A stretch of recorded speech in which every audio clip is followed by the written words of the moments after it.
Hello students, in this video we're going to take a quick look at the Ten Commandments. Now we're not going to explore every aspect of it, but just kind of do a basic drill down on the idea of the commandments and a little background on them. So first of all, the Ten Commandments, in terms of why do we call them the Ten Commandments? Well, another word that you should know is the Decalogue. That the Decalogue is derived from the Greek and it means literally 10 words. And this goes back to the Hebrew. The Ten Commandments are referred to as the 10 words or the 10 phrases of God. And they're not actually called the Ten Commandments for the first time until the 16th century. Now, we have to make a distinction between the Ten Commandments and the stones that they're written on. The stones that they're written on are called the tablets. So there are two sets of tablets. There's the first set that God gives to Moses, and then once Moses smashes those after he sees the golden calf, then there's another set that's made. So the tablets are separate from the commandments. The commandments are the moral laws that are inscribed on the tablets. Now, in terms of the moral commands actually rooted in the commandments, what they are, their content, we have to notice that they concern the fundamental questions of the moral life. So we can talk about what's the greatest obligation? Well, to worship God alone, and that's the first few commandments, talking about worshiping God alone, no graven images, keeping holy the Sabbath, don't take the Lord's name in vain, all that sort of good stuff. But it also talks about the most important intergenerational obligations. So this is one of the familial obligations. One is to honor the parents. So honoring the generations that came before you, really meaning also to take care of them. Another is, of these family obligations, is adultery. So not just that you honor your parents, but that you honor your husband or your wife.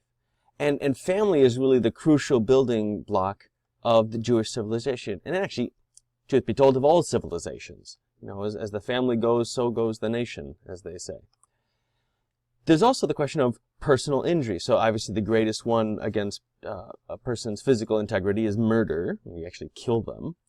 Then there's the importance of property. You can't really have a civilization function without property, and theft directly undermines that. You just take what belongs to another person. Then there's the operation of justice. Witnesses are so crucial for bringing about justice, especially, the farther back you go in time, the harder it is to collect evidence and that sort of thing. And so having people tell the truth and be honest in court, absolutely essential. And then there are also the movements of the heart. So it's not just that you don't physically kill or steal or commit adultery or lie, but that your heart is in the right place. And if you're someone who's coveting your neighbor's wife and goods, you want what your neighbor has, well, that's going to put you in a bad place, and that's going to lead to all these other sins going up the list. Now, another way we can talk about the commandments in terms of the moral life is to look at, well, who are they related to? And the first three commandments, and this is in the Catholic numbering of things, we'll talk about the numbering later, but basically the first three commandments are all related to God. They all are about the shall we say, the vertical dimension. The next 7 commandments, numbers 4 through 10, are about the horizontal dimension. So they go sideways, to my neighbor on my left and on my right. Don't kill, don't steal, don't commit adultery. So these two things, the relationship of ourselves to God and the relationship of ourselves to our neighbors, that's what the moral life centers on. That's the very heart and soul of it. And so the commandments are also center on those two relationships. They're the fundamental building blocks of the moral life and the other smaller commandments that will come after them.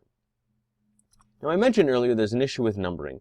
Well, believe it or not, there's actually a lot of disputes about how do people number the list. Because there are no numbers actually included in the scripture. There's a list of things, but there's no number given. And so people, chop them up and divide them in different ways. Jews, Christians, Muslims, they all accept the Ten Commandments, but, there's variations in terms of how do we list them. And we're not going to go in depth into that, just something to be aware of for yourselves.